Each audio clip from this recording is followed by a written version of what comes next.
I was standing in a deserted hospital parking lot at 2:17 in the morning, my scrub still spattered with blood, clutching a $3,800 emergency vet bill in one hand. When the text message came through, that would end my family as I knew it. Behind me, through the glass doors of the critical care unit, my sister's golden retriever was fighting for his life on an IV drip, his kidneys shutting down from months of neglect. Nobody had bothered to notice. My hands were shaking, not from the cold October air, but from 6 straight hours of emergency surgery, frantic phone calls that went unanswered, and the kind of bone-deep exhaustion that comes from carrying other people's responsibilities until your spine starts to crack. I looked down at my phone screen. The message was from Madison, my big sister, the woman whose dog was dying 20 feet away from me while I stood there having just maxed out my personal credit card to save his life. The message had a photo attached. I opened it. There she was. Martini glass raised high in some trendy Wyoming bar. Our parents flanking her on either side. All 3 of them glowing with expensive tans and expensive drinks and the kind of careless joy that comes from having absolutely zero responsibilities. The timestamp showed she'd sent it 17 minutes ago, while I'd been on the phone with the emergency vet explaining that yes, I would personally guarantee payment for a dog that wasn't even mine. My sister had been taking selfies. The message read, "Oh my God, having the best time ever. We decided to extend another 3 weeks. Maybe 4. You're literally the best little sis in the world. Don't forget Buddy likes his kibble warmed up." I read it once, twice, 3 times. Each time the words rearranged themselves into something more obscene. Her dog was dying. Dying. I'd sent her 12 text messages and left 4 voicemails in the past 6 hours explaining the medical crisis. Every single one had been marked as read. Every single call had gone to voicemail. And now she was telling me to warm up his kibble and adding laughing emojis, like this was all some cute inconvenience instead of a life or death emergency that I was dealing with alone at 2 in the morning because she couldn't be bothered to interrupt her vacation. Something inside me didn't crack in that moment. It didn't break or bend or fracture. It detonated. Completely. Irreversibly. With the kind of finality that leaves nothing but scorched earth and absolute clarity, I stood there under those buzzing fluorescent lights, surrounded by the silence of sleeping suburbs, and I understood with perfect crystalline certainty that I was done. Not upset. Not hurt. Not planning to have a conversation about boundaries or respect or basic human decency. Just done. Finished. At the end of a road I'd been walking my entire life. Finally willing to admit it led nowhere. I wanted to be. What I did next would make me the villain in every family story for the rest of their lives. My mother would call me cruel. My father would call me ungrateful. Madison would blast me on Instagram to her 16,000 followers as the sister who betrayed her in her time of need, conveniently forgetting that I was the one standing in a hospital parking lot at 2 in the morning while she posed for drunk selfies. But here's the thing about finally reaching your breaking point after 32 years of being the family doormat. You stop caring about being the villain in someone else's story when you finally decide to be the hero in your own. But before I tell you what I did next, before I explain how I finally drew the line that changed everything, let me ask you to do something for me. If this story resonates with you, if you've ever felt invisible in your own family, or been the one everyone expected to just handle it, hit that like button. Subscribe to hear more stories about people who finally said enough, and please, comment below and tell me, have you ever been the family member everyone took for granted? Because what happened next, I need you to understand, didn't happen overnight. This was years in the making. Let me take you back to where this really started. 6 weeks earlier. To understand how I ended up in that parking lot, holding the pieces of a family that had already broken long before I was ready to admit it. My name is Dr. Chloe Davis, and I'm a veterinarian. I own Willow Creek Veterinary Care, a small practice I built from the ground up after finishing my residency 3 years ago. The day everything changed started like most Tuesdays. I had a complex surgery scheduled for 8 in the morning. A German Shepherd with a twisted stomach that needed immediate intervention. I'd been preparing for this surgery all week, reviewing the case file, making sure my surgical suite was perfectly sterile, double-checking my equipment. This was the kind of surgery that could make or break a practice's reputation. The kind where you don't get second chances. I was already in my scrubs at 7:30. going through my pre-surgical checklist. When my phone started ringing, I glanced at the screen. Mom. I sent it to voicemail and continued my prep work. The phone rang again immediately. Madison this time. Voicemail. Then Dad. Then Mom again. By the time Martha, my veterinary assistant, arrived at 7:45, my phone had rung 11 times.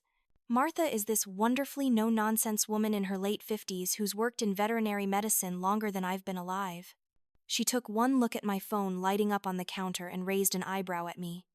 Your family again, she asked, and I just nodded, keeping my focus on laying out my surgical instruments in precise order. She shook her head and muttered something about boundaries that I pretended not to hear. The surgery was scheduled for 8. At 7:58, I scrubbed in, my mind finally quiet and focused. This was my zone, the place where everything made sense, where I could help and heal and make a real difference. I was just making my first incision when I heard the commotion from the front of the clinic. Raised voices, the bell over the door jangling violently, Martha's surprised exclamation. Then the door to my surgical suite, which should have been locked, which I specifically told everyone should remain locked during procedures, burst open. I didn't even have to turn around to know who it was. I could hear Madison's voice, that particular tone she used when she wanted something and assumed she'd get it, echoing through my sterile space, with complete disregard for the fact that I had a living creature open on my table. Chloe, thank God you're here. Perfect timing. I couldn't turn around. My hands were inside a dog's abdomen, holding organs that would die if I let go. Stay outside, I said through my surgical mask, my voice harder than I'd ever used with my family before. I'm in the middle of surgery. This is a sterile field. But Martha was already there, physically blocking the doorway, her small frame somehow filling the entire space with protective authority. Out, she said flatly. Now, you can wait in the lobby, or you can leave. But doctor, Davis is saving a life right now, and you will not interrupt. I heard my father's voice then. That particular blend of confusion and entitlement that I'd grown up hearing whenever things didn't go exactly as he expected. We just need to drop off Madison's pets, he said, as if this was the most reasonable thing in the world. We have a plane to catch. The surgery took another 90 minutes. 90 minutes during which I could hear muffled voices in my lobby, punctuated by the occasional bark or meow. 90 minutes during which I had to maintain absolute focus while knowing that my family was out there, once again making my professional space into their personal convenience.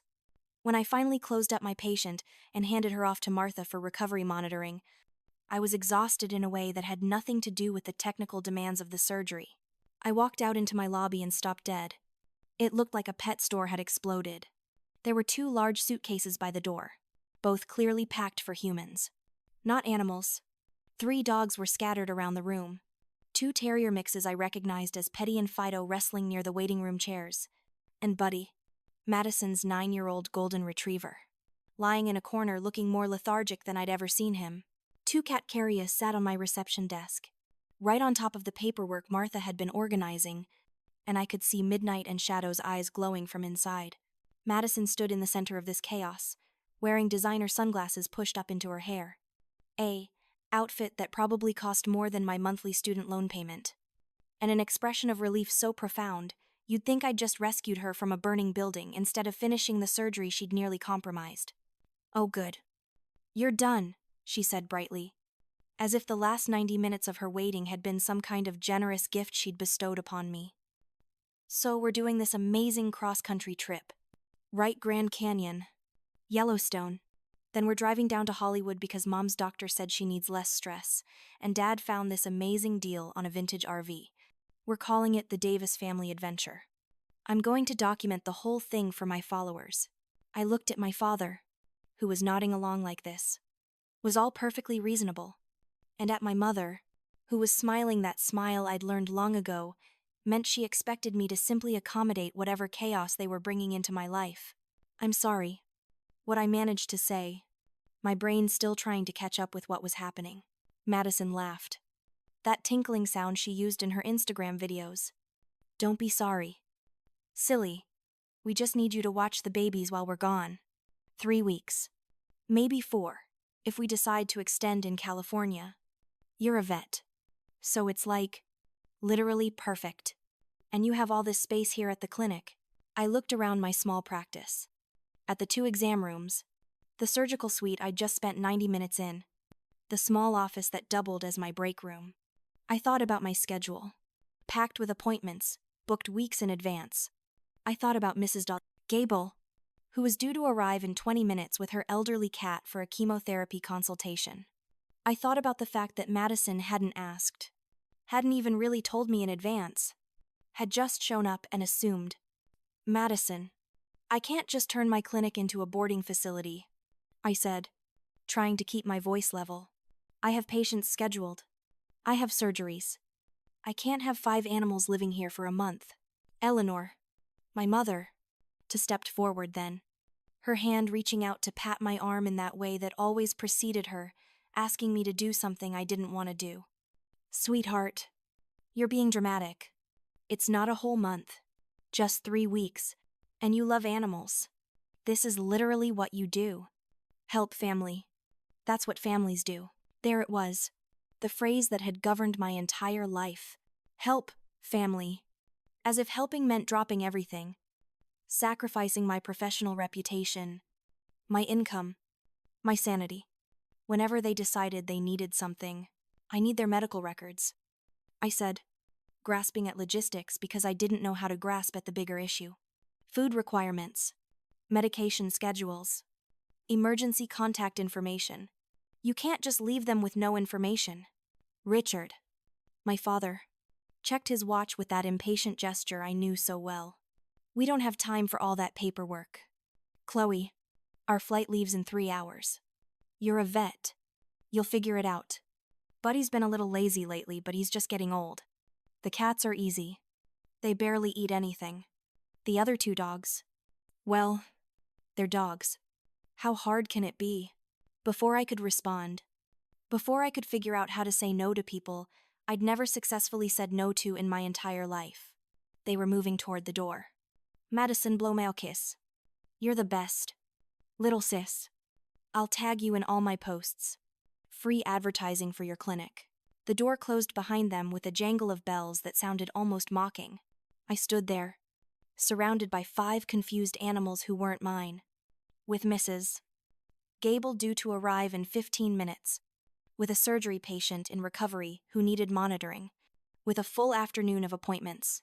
And with absolutely no idea how I'd let this happen again, Martha appeared beside me, her arms crossed, her expression somewhere between sympathetic and exasperated and, "You know you could have said no, right, Doctor?" "Davis?" she said quietly. "I know," I replied, but we both knew it wasn't that simple. Saying no to my family had never been simple. The next 3 weeks were a special kind of hell. My carefully maintained professional space became a barely controlled zoo. The dogs barked during appointments, sending nervous cats into hiding under exam tables. Midnight knocked over an entire shelf of medications. One night, requiring an emergency inventory and explanation to my supplier, Shadow developed stress-induced diarrhea that I discovered the hard way had ruined my office chair. Petty and Fido, apparently used to having a yard, began showing signs of anxiety from being cooped up, which manifested in destructive chewing that cost me 2 pairs of shoes, a stethoscope, and the corner of my desk. But it was Buddy who worried me most. That lethargy my sister had dismissed wasn't normal aging. I watched him over those first few days. The way he barely touched his food. How he'd sometimes just stand in place like he'd forgotten what he was doing. The way his breathing seemed labored, even when he was lying down. On day 4, I did what I should have done immediately. I examined him properly. His gums were pale. His abdomen was tender. His temperature was slightly elevated. I ran blood work using my own clinic's resources, at my own expense. And the results made my stomach drop. His kidney values were catastrophically high. This wasn't a dog who was a little lazy. This was a dog in early-stage kidney failure, a condition that had probably been developing for months, maybe longer. I called Madison immediately. Voicemail. I sent a text explaining the situation, asking her to call me back urgently, asking for any history of increased thirst or urination. on a previous blood work. Anything that might help me understand how long this had been going on. The text showed as read within minutes. No response came. I called my mother. She picked up on the fourth ring, and I could hear wind and laughter in the background. Chloe. Honey. We're at the Grand Canyon. Can this wait? No. Mom. It can't. Buddy is sick. Really sick. He needs treatment and I need to know his medical history. Oh. Madison mentioned he's been drinking a lot of water lately. Since spring. Maybe. We just thought it was the weather. Spring. It was now late July. Buddy had potentially been showing symptoms of kidney failure for 4 months, and no one had thought to mention it. To take him to a vet. To do anything other than dismiss it as normal. Mom. I need to speak with Madison. This is serious. She's taking photos right now. Dear. You know how important her content is for her brand. Can you just handle it? You're so good at handling things. The call ended before I could protest. I stood there in my clinic at 8 p.m. on a Thursday, surrounded by animals that weren't mine, holding test results that showed a medical crisis years in the making, and I felt something I'd been pushing down for decades finally start to surface. Rage. Pure. Clean. Clarifying rage. My appointment started canceling. Mrs. Gable rescheduled her cat's chemotherapy consultation because she couldn't focus during the appointment over the barking. Mr. Patterson took his diabetic dog to another clinic after midnight escaped from my office and jumped on his elderly spaniel during an exam. The Hendersons, whose custom breeding program I'd been consulting on for 6 months, pulled out entirely, citing concerns about the professionalism of my practice. Each cancellation was another hit to my income, my reputation, my peace of mind. I started tallying the losses. $4,000 in canceled appointments in the first 2 weeks, and I was paying for the care of 5 animals out of my own pocket. Premium food because Madison hadn't left any. Medications for Shadow's stress, increased cleaning costs, the wear and tear on my facility, the overtime for Martha, who stayed late to help me manage the chaos. I sent Madison an itemized list. A professional invoice for emergency boarding services, $3,150 for 3 weeks, which was actually below my standard rate, but I'd given her a family discount because apparently I was still that person who gave family discounts to people who didn't respect me. The invoice was read immediately. No response. I sent follow-up texts. When are you coming back? I need to know. I have surgeries scheduled. My practice is suffering. Please respond. Read. No response. On day 20, the day they were supposed to return, I got a text. Not an apology. Not an acknowledgement of anything I'd sent. Just another selfie. This time from some hot spring in Yellowstone. All 3 of them looking relaxed and happy and deeply tanned. The message. Having too much fun to leave. Extended another 3 weeks. You're the best. I stared at that message for a long time. 3 more weeks. 6 weeks total.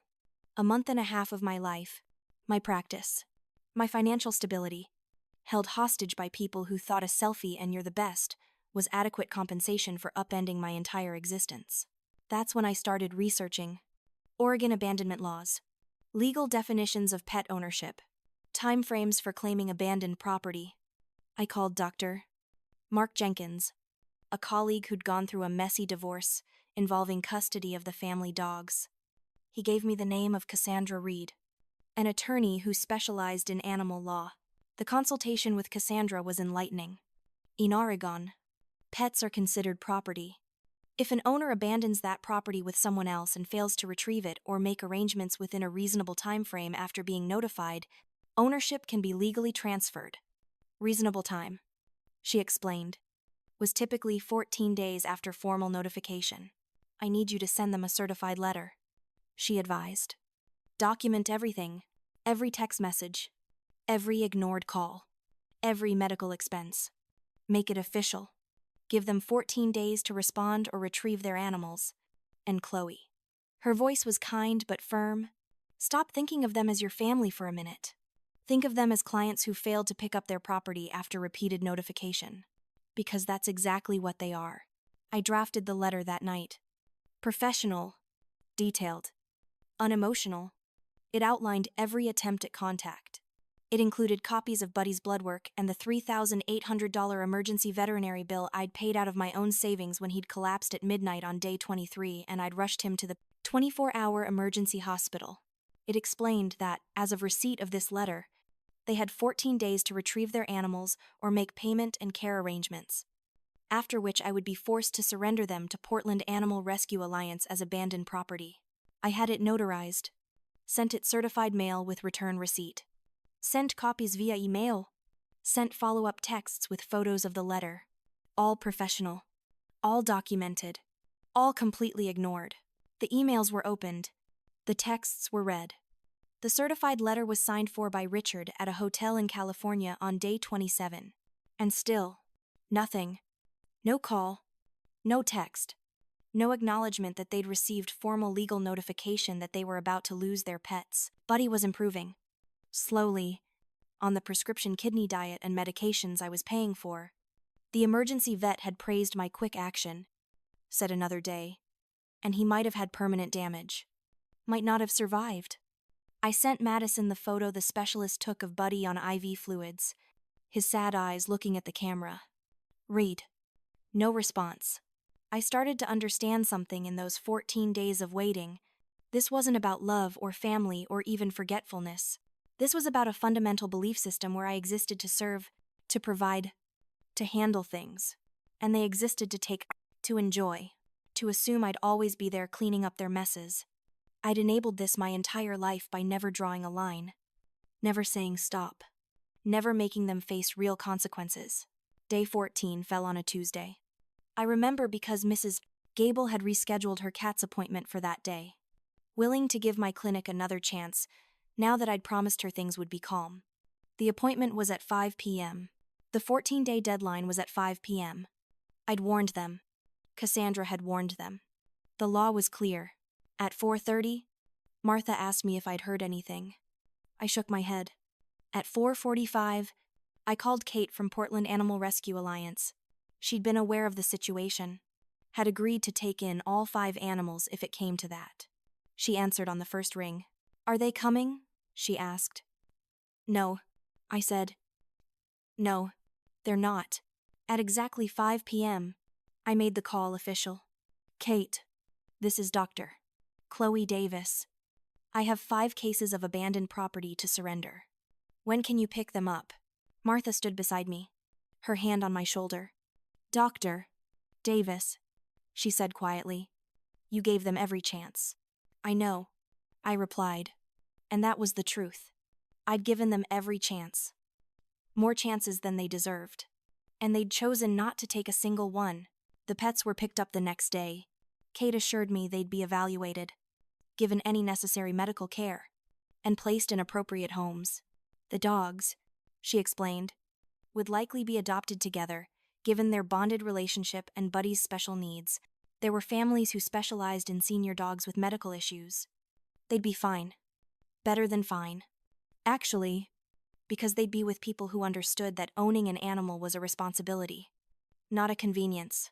After they left, I cleaned my clinic. Really cleaned it. Scrubbed away the evidence of 6 weeks of chaos. Put my exam rooms back in order. Reorganized my office. Sent out emails to my canceled clients explaining that I was back to full professional capacity and would love to have them return. Some did. Some didn't. That was the cost of what I'd allowed to happen. On day 43, a full week past the 14-day deadline and nearly 7 weeks since they'd left, the door to my clinic jangled open and there they were. Madison, Richard, Eleanor, all 3 of them tanned and relaxed, wearing matching Yellowstone hoodies, carrying bags of souvenirs, looking like they'd just had the time of their lives. Chloe Madison's voice was bright and cheerful. "We're back. Where are my babies?" I stood up from my desk slowly. I'd prepared for this moment, rehearsed it, but actually seeing them, seeing the complete absence of concern or guilt or even awareness on their faces, brought that rage back up fresh and hot. "They're not here," I said calmly. Madison's smile faltered slightly. "What do you mean? Are they at your apartment?" "No, Madison. They're not at my apartment. They're not anywhere that belongs to me." Richard stepped forward, his expression shifting from confusion to something harder.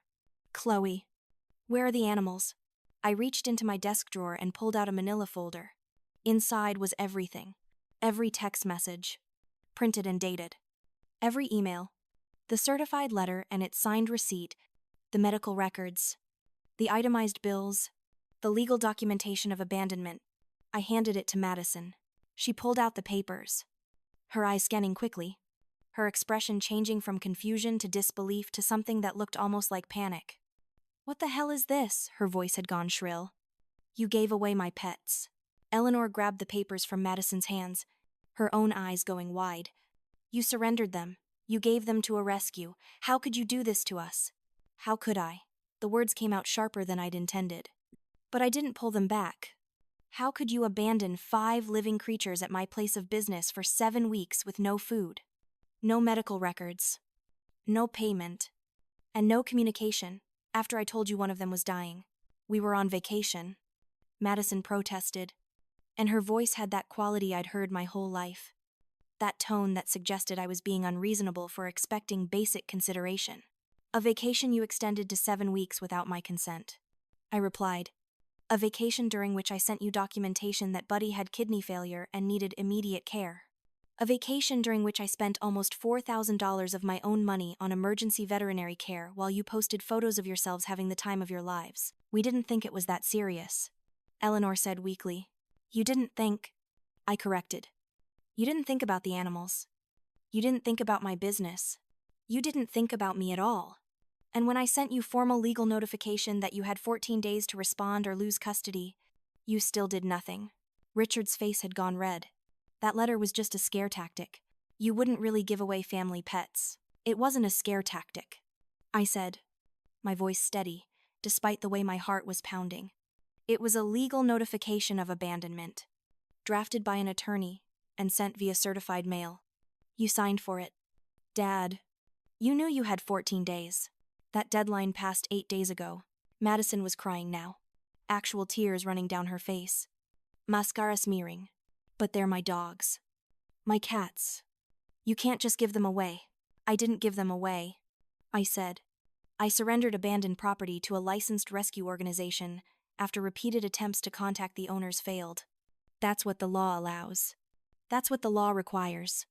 Actually, at a certain point, we'll go get them right now," Richard said, already turning toward the door. "You can try," I replied. "But they're not all there anymore." Madison spun back around, her face a mask of confusion. "What?" "The cats are still at the rescue," I explained. "The dogs were adopted 2 days ago. Together, by a family with experience caring for senior dogs with kidney disease, a family who understood what they were taking on and wanted them anyway." The silence that followed was profound. Madison just stared at me like I'd spoken a foreign language. "Adopted," she whispered. "Someone else has Buddy. Someone who'll actually take care of him," I said. "Someone who'll monitor his kidney function, feed him the right food, give him his medications on time. Someone who treats having a pet like a responsibility instead of an accessory." Eleanor found her voice then, thick with emotion. I couldn't quite identify. "That's incredibly cruel. Chloe, to use our own pets against us like this, to punish us for taking a vacation." "I didn't use anything against anyone," I said. "You abandoned them. I tried to contact you dozens of times. I sent formal legal notification. I did everything I was supposed to do, everything the law requires, everything common decency requires. You chose not to respond. You chose not to care. This isn't punishment. These are consequences." Richard pointed his finger at me, his voice shaking. "After everything we've done for you, put you through school, supported you, this is how you treat family." And there it was. The guilt card. The manipulation I'd fallen for my entire life. Except this time, standing in my clinic, surrounded by my own hard-won success, remembering those 7 weeks of chaos and the $4,000 I'd paid and the business I'd nearly lost, I felt nothing. No guilt. No shame. No urge to apologize or backtrack. "Everything you did for me," I asked quietly. "What about the thousands of dollars of free veterinary care I've provided over the years? What about every time I dropped everything because Madison needed something? What about the fact that I nearly lost my business because you, Couldn't be bothered to respond to a medical emergency. We didn't know it was an emergency. Eleanor protested. I told you, I said. Multiple times. With medical records. With bills. With certified letters. You knew. You just didn't care enough to interrupt your vacation. Madison was sobbing openly now. I loved Buddy. I loved them all. How could you think I didn't love them? Love isn't enough, I said. And I was surprised by how steady my voice was. Love without responsibility is just selfishness with a pretty name. You loved them when it was convenient. When you could post cute photos. When they made you look good. But when they needed you. When Buddy was literally dying. You were too busy having fun to even text me back. The three of them stood there. And for the first time in my life, I saw them clearly. Not as the family I was supposed to serve. Supposed to accommodate. Supposed to sacrifice everything for, but as adults who'd chosen, repeatedly and deliberately, to use me, to take advantage of the fact that I'd never said no, never drawn a line, never made them face the reality that their actions had consequences. Get out of my clinic, I said. I have real clients to see. Clients who pay. Clients who respect my time and my profession. We're not done with this, Richard said. But his voice had lost its authority. He knew, I think, that we actually were done. That something fundamental had shifted and couldn't be shifted back. Yes, we are, I replied. You can try to adopt the cats if you want. You'll need to fill out an application. Pay the fees. Maybe take some classes on pet care. Portland Animal Rescue has very thorough screening processes. As for the dogs, they're gone. Final. And honestly, they're better off. The door closed behind them with that same jangle of bells. But this time the sound felt different. Final. Decisive. Right. Martha emerged from the back room where she'd been giving us privacy. She didn't say anything. Just handed me a cup of tea and squeezed my shoulder. In the silence that followed, I realized something profound. My clinic felt different. Lighter. Mine again. For the first time in 7 weeks. For the first time in maybe my whole life. I felt like I was standing in a space that truly belonged to me. With boundaries that I'd set and defended. Consequences that I'd followed through on. The next 2 weeks were quiet. I rebuilt my client list. Mrs. Gable came back. Her elderly cat responding well to treatment. And she made a point of telling me how much more professional the clinic felt. Other clients returned. New clients came. Referred by the ones who'd stuck with me. Business slowly recovered. Madison showed up again on a Thursday afternoon. Alone this time. No parents. No entourage. She looked different. Smaller somehow. Without the armor of family enabling around her. They said the dogs are really gone. She said quietly. Not a question, but a statement of fact she was still trying to process. They're in a good home, I replied. The rescue sent me an update. The family has experience with kidney disease management. They sent a photo. Buddy has a heated bed. The warmth helps with his arthritis. Madison nodded slowly, tears starting again. I didn't know he was that sick. I really didn't. I thought he was just getting old. You didn't know because you didn't look, I said. Not unkindly, but not softly either. You didn't ask his vet. You didn't monitor his water intake or his appetite. You didn't notice he'd lost weight. You just assumed. I wasn't ready, she said. I wasn't ready to deal with a sick dog. With the vet bills and the medications and watching him get worse, it was easier to pretend he was just tired. That's not how pet ownership works, I said. You don't get to opt out of the hard parts. That's the entire responsibility you take on when you bring an animal into your life. I know that now, she said. And something in her voice made me believe her. I've been taking classes. The rescue makes you take education courses before you can adopt. I've been learning about pet care. Real pet care. Not just the Instagram version. She put an envelope on my desk. I adopted the cats. Midnight and Shadow. I passed all the checks. They're coming home next week. And this is the adoption fee and the reimbursement for their care while they were at the rescue. It's not everything I owe you. I know that. But it's a start. I opened the envelope. Inside was a check and a certificate showing she'd completed a pet care education program. I looked up at her. Seeing someone different from the woman who'd breezed through my door 7 weeks ago, expecting me to handle everything. "Thank you," I said.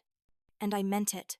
They wouldn't let me adopt the dogs," she continued, her voice breaking slightly. "They said Buddy needed specialized care I wasn't equipped for. They said it wouldn't be fair to him." "They were right." I nodded. "Sometimes love means letting go, and sometimes family means setting boundaries," she said, looking directly at me. "I'm sorry, Chloe, for all of it, for taking advantage, for assuming you'd always just fix things, for not even seeing how much I was asking of you." I accepted her apology, but I didn't say it was okay, because it wasn't. What I said instead was, "I hope you'll do better. With Midnight and Shadow, with respecting people's time and space, with understanding that relationships have to be reciprocal to be healthy." She nodded and left, and I watched her go with a feeling I couldn't quite name. Not satisfaction exactly, not victory, something keener, something like peace.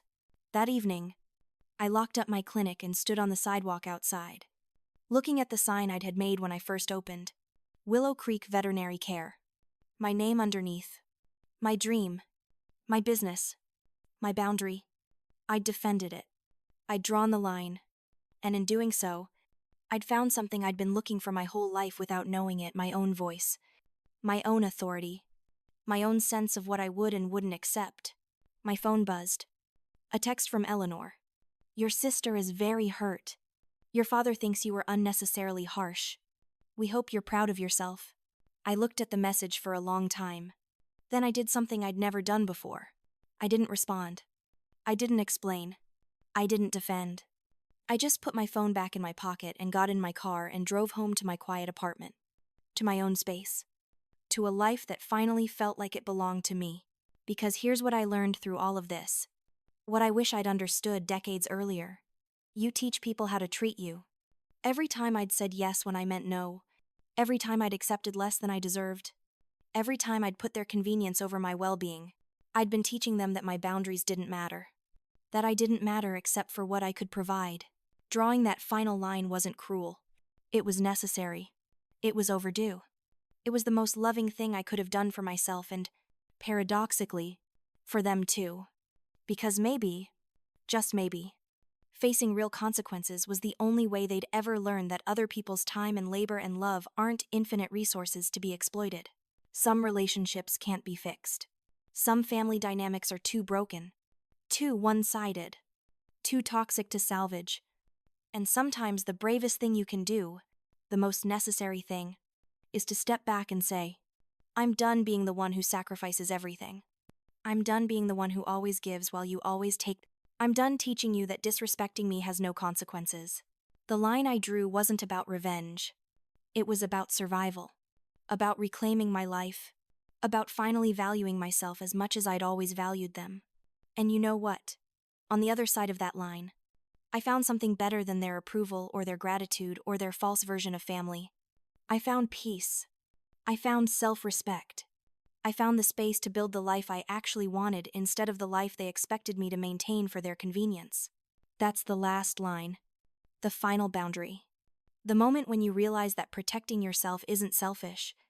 It's essential. And anyone who can't respect that line doesn't deserve access to your time, your energy, or your heart, family or not. So I want to ask you, have you ever been that person? The one everyone expects to just handle it, the one whose boundaries get trampled because you've never enforced them, the one who sacrifices and sacrifices until there's nothing left? If this story resonated with you, if you've ever felt invisible in your own family or taken for granted by people who should value you most, I want you to know you're not alone. Your feelings are valid. Your boundaries matter. And it's never too late to draw that line. Hit that like button if this story spoke to you. Subscribe for more stories about people who finally chose themselves. And comment below. Tell me, where's your line? What would it take for you to finally say enough? Because sometimes the most important story we can hear is the one that reminds us we deserve better. That we're worth fighting for. That saying no to being used isn't selfishness. It's self-preservation. And that, my friends, is the last line worth drawing.